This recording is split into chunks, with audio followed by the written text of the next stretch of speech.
Entonces, si empezamos con el concepto de gestión emocional, yo pienso que es también importante de definir un poco el tema de inteligencia emocional, que muchos de vosotros seguramente habéis oído hablar, pero yo pienso que para esta charlita está bien entender un poco los 4 factores de la definición de lo que es la inteligencia emocional en sí. Entonces, tiene 4, ¿vale? 2 tienen que ver con nosotros mismos y 2 tienen que ver con los demás.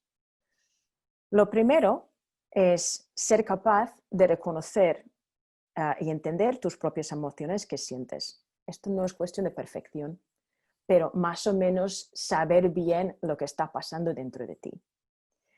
Lo segundo es, por lo tanto, ser capaz de poder gestionar estas emociones de forma efectiva. Otra vez, no perfecta.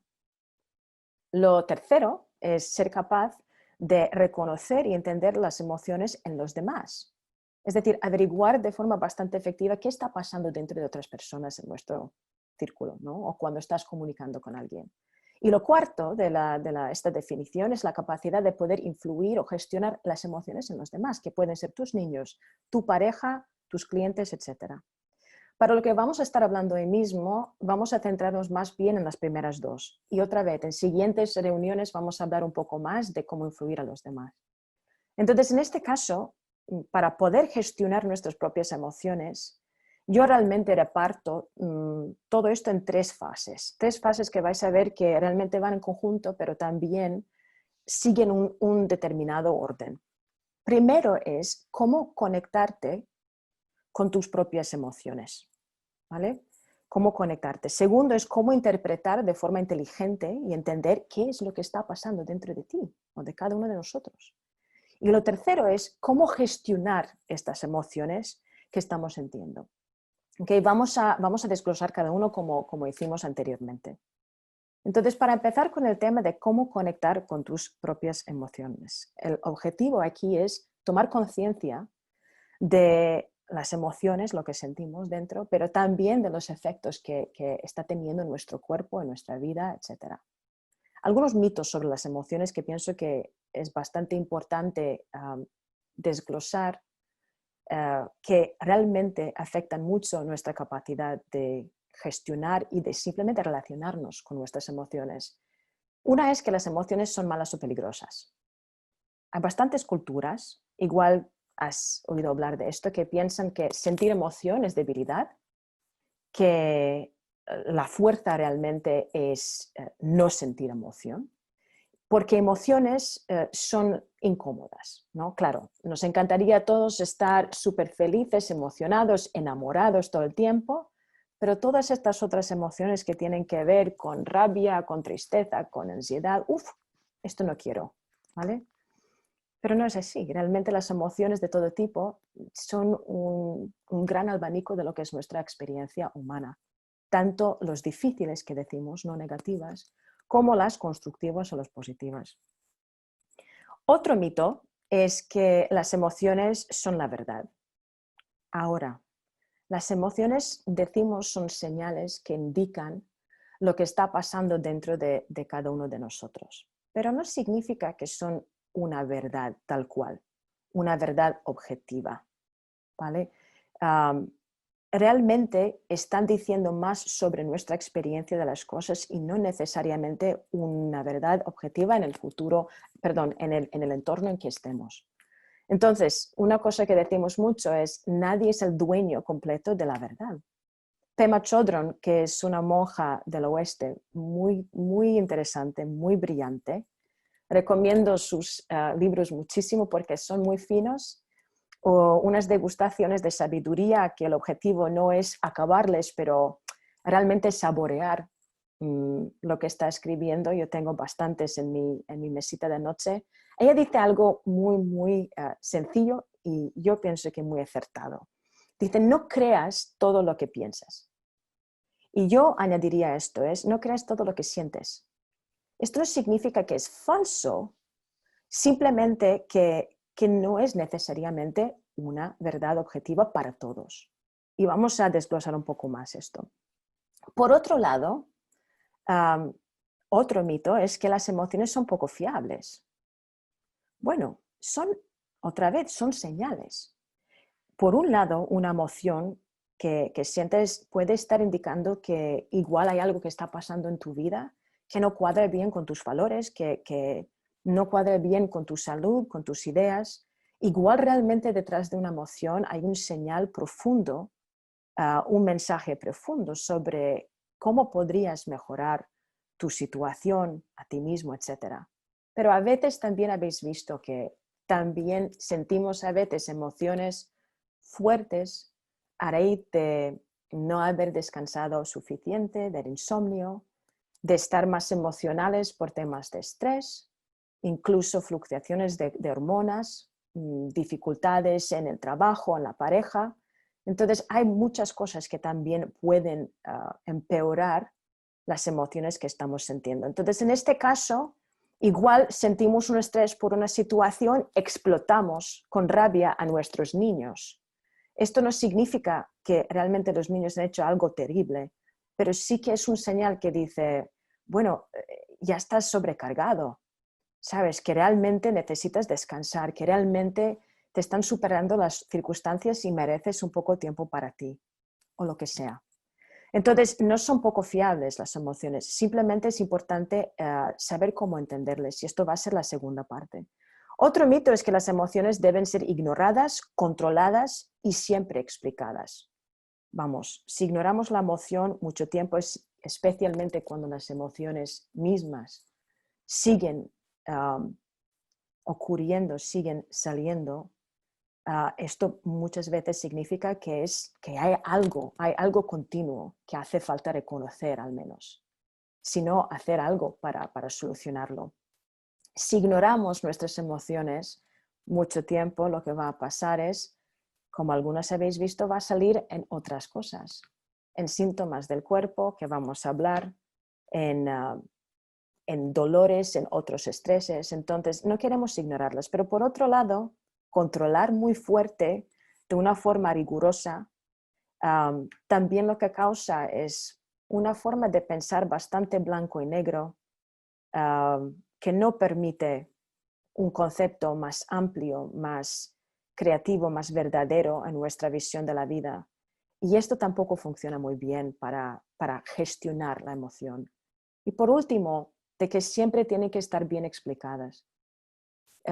Emociones, a veces, como me has dicho, a veces tienen una explicación detrás bastante profunda, bastante importante como mensaje para nosotros, pero a veces es cuestión de simplemente algunas circunstancias puntuales que tampoco tiene que ser algo complicado.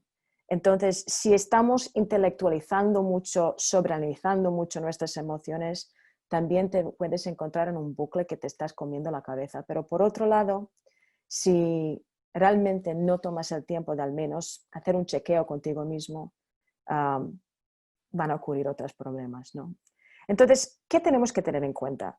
Para, en esta primera fase, reconocer la emoción, necesitamos algo de tiempo, algo de espacio y algo de silencio para permitir esta oportunidad de reconocer, de conectar con esta emoción. ¿Y qué pasa? Muchos de nosotros estamos bastante agobiados con muchas cosas y el problema sale de que no encontramos ni buscamos el momento de realmente conectar con lo que estamos sintiendo. Por otro lado, también tenemos miedo. Mucha gente piensa de que por conectar con una emoción le van a dar más poder. Y hablaremos más porque esto no tiene que ser así. Entonces, necesitas tiempo.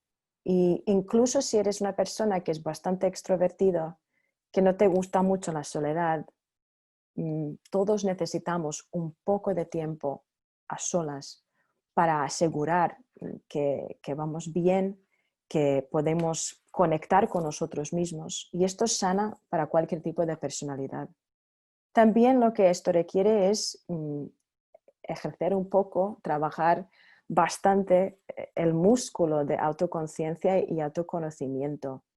Hemos dicho que, claro, ahora es una oportunidad fantástica de hacer esto porque estamos en confinamiento, estamos juntos con otras personas o a solas y es un momento realmente donde podemos beneficiarnos mucho de empezar a ver cómo funciona yo, qué es lo que me está agobiando, qué es lo que es más difícil, porque realmente en estas situaciones es muy difícil huirse de uno mismo. Y autocompasión. Autocompasión, como habíamos comentado en la última llamada, no es rendirse, no es no desafiarse, es simplemente decir, bueno, reconozco dónde estoy, intento no criticar o juzgar o empujar demasiado, pero aprendo cómo funciono yo, aprendo de qué significan estas emociones, estos hábitos para mí, y a raíz de esto intento seguir creciendo, no quiero ni decir mejorando, creciendo de la forma más óptima para mí, pero con paciencia. Esto es un maratón, no es un sprint, como decimos. Entonces, ¿cómo puedes conectar más contigo mismo, con tus propias emociones? Mira la conexión de cuerpo-mente o mente-cuerpo. Esto ya llevamos muchos años escuchando, pero muchos todavía siguen ignorándolo. Entonces, ¿qué significa esto? Bueno, si especialmente estos días o durante momentos de estrés has encontrado algunos dolores diferentes, más cansancio, menos cansancio, igual te encuentras, por ejemplo, más apatético, otros se encuentran más alertos, con más necesidad de conectar o realmente necesidad de huir un poco. Igual estás teniendo algunos antojos diferentes. Es decir, yo tengo gente, uno de mis alumnos que me ha dicho el otro día, es que me encantan los carbohidratos estos días y el tío es un atleta, ¿no? Otros realmente se están, como les digo, se están conectando mucho con sus smoothies verdes o algo muy sano, pero vas a ver lo que el cuerpo te está diciendo, incluso con insomnio, con estar un poco más irritable o sensible, otra vez más desconectado. Entonces, todas estas cosas nos están dando estos señales que algo pasa emocionalmente con nosotros. Recomiendo mucho el trabajo, la investigación y los libros de Dr. Sarno, que es uno de los grandes que ha encontrado a través de mucha investigación un médico de que realmente muchos de los dolores de espalda están conectados con reprimir emociones, especialmente emociones fuertes como rabia o tristeza. Y es muy interesante lo que cuenta. Otra cosa es hablar en voz alta. Yo el otro día nosotros como, no sé si sabéis, tenemos 2 cachorritos aquí que son como nuestros niños y siempre les hablamos en nuestras plantas, pero otro día con el pequeño Amadeo yo le estaba comentando algo que estaba en mi cabeza, algo un pelín más filosófico me imagino que lo normal, y el tío pobre cachorrito me estaba mirando como que ¿tengo que seguir escuchándola hasta que me da un hueso o lo puedo ladrar un poco y acortamos este rollo, ¿no?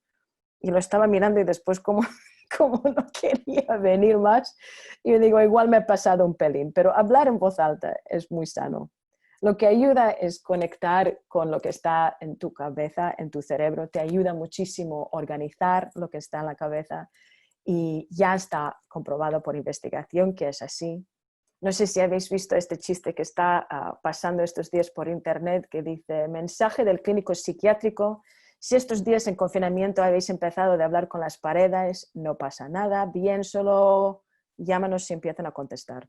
Entonces, lo recomiendo muchísimo. Y esto conecta con lo siguiente, que es verbalizar emociones. Es decir, verbalizar significa no solo decir, yo siento rabia ahora mismo, yo siento tristeza. A veces realmente lo difícil en verbalizar es porque no sabemos lo que está dentro. Entonces, yo os recomiendo también de utilizar imágenes o palabras no directamente conectadas con emoción para describirlo. Os doy un ejemplo.